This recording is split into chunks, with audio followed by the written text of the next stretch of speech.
So when people talk about the best open world games of all time, The Elder Scrolls V Skyrim is always in the conversation. And now the game is over a decade old, yet it still has a huge modding community and people that absolutely swear on this game. And so after playing and reviewing The Elder Scrolls 3 and 4 on this channel, it was time to finally play the very popular Elder Scrolls V Skyrim. And now while my expectations were quite high, I have to say that the game didn't quite match my expectations. So let's jump into my review on Skyrim 13 years after its release.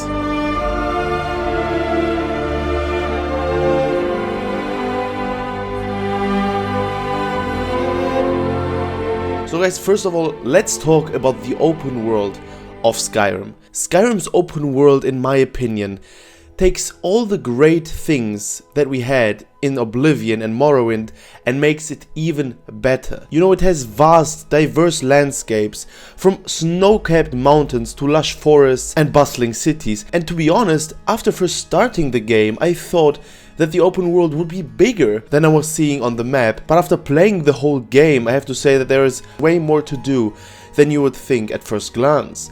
You have the huge dungeons that you can explore, you have big caves, you have huge castles, and in Skyrim it really felt like every single corner of the world had a specific secret, a hidden cave, a forgotten ruin, or just an interesting story that you wouldn't have witnessed if you didn't explore. And while I already talked about the immersion in Morrowind and Oblivion and how much I liked it, I have to say that Skyrim as well did a very good job on actually immersing the player in this open world.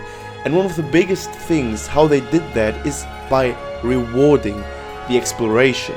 For example, if you explore a cave, in a lot of games you just get nothing out of it.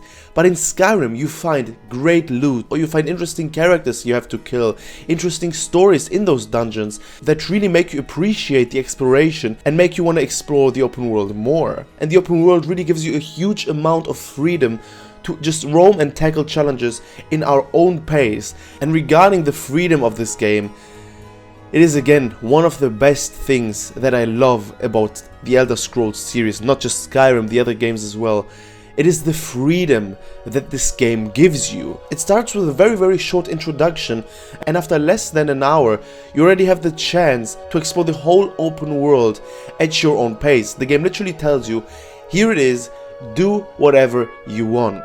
And while a lot of modern games, especially nowadays, really just want to take you at your hand, show you everything, lay out the exact quest line, what you have to do, where you have to go, in Skyrim it's not like that. It really feels like just an open world that has a huge amount of stories to tell. And regarding the story, well, it was alright. I have to say that I wasn't the biggest fan of the main quest, but I really liked all the side activities and side quests that you could do in The Elder Scrolls V.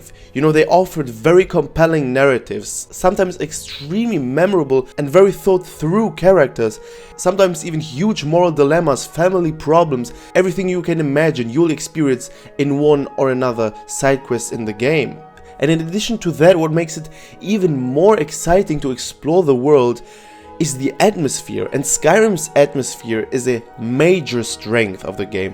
You know, obviously you have the stunning visuals. I mean, it's the newest game out of the lot, so it will look the best. But not only that, coupled with a great soundtrack that I'll mention in a couple of minutes, really create an incredible immersive experience. And guys, the world of Skyrim, it just feels alive. That's really the best way that I could describe Skyrim in one sentence. The world feels alive. You know, you have dynamic weather systems, day and night cycles, which you see in a lot of other things, but you have this huge amount of freedom, and it just feels like the world doesn't need you to exist.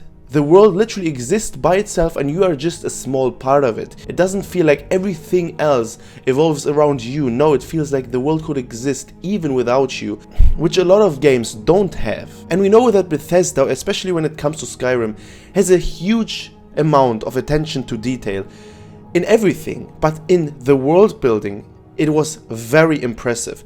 From the smallest village, everything is so well thought through, with the buildings, with the people who live there, with the things that they do, the activities, their jobs. You really feel how passionate the developers were when it came to creating Skyrim. And while the gameplay was, in my opinion, one of the weaker parts of Skyrim, you know, the combat was quite satisfying, you can say, but very clunky at times, especially when compared to modern action RPGs.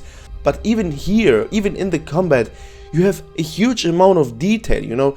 The magic system, for example, that it offered such a strategic layer that allowed the player to experiment with different spells, different effects. The crafting and skill tree was something that I didn't utilize in the first couple of hours at all. But the more you utilize it, the more you realized how effective it actually is. But to be honest, when it comes to the gameplay, it definitely is not the greatest part of Skyrim. But when it comes to the lore of this game, I mean, I will say the same thing that I said in Morrowind and Oblivion. Man, it's insane. Like, sometimes I found myself reading a book, reading a scroll or something, and just wondering who wrote this. There were stories that you could find in this game in a small chest somewhere at the end of the world. And those stories were literally better than some of the main quests you have in other games. You could literally make movies out of those things you can read in this game. And I don't know who or what or how they came out with all the ideas that you can find in this open world. But it was such an incredible thing to see on, again, how passionate Bethesda was when creating Skyrim. But now, guys, I have to talk to you about probably my favorite aspect. Well, Skyrim, as I said, has a lot of great and outstanding features. In my opinion, Skyrim has this one thing that, in my opinion, is the best out of all the games that I have played or that I have heard of. And it is the soundtrack of the game. The soundtrack of Skyrim, I mean, you can hear it in the background on one hand, but let me tell you, I listened to the whole soundtrack, which is 3 hours long on Spotify, literally like 15 times now. It has so many unique tunes, so many incredible titles.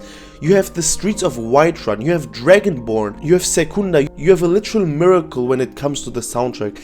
And I talk about soundtracks a lot because they are overlooked extremely in the gaming industry and people don't give enough credit, in my opinion, when it comes to the soundtracks. But Jeremy Soule literally made one of the best jobs when it came to the soundtrack of The Elder Scrolls V.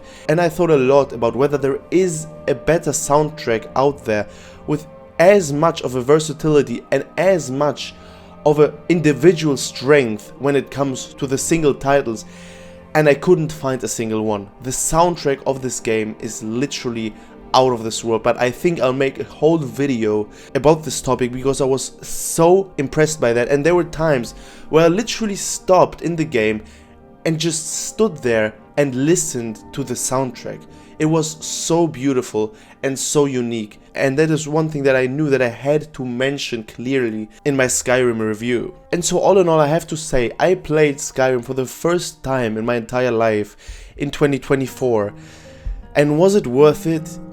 Well, in short, Skyrim will be worth it 20 years from now. 10 years from now, 30 years from now. After playing it, it definitely ranks in my top 5 all-time video games. And I think the more I'll play it, the more I will enjoy it.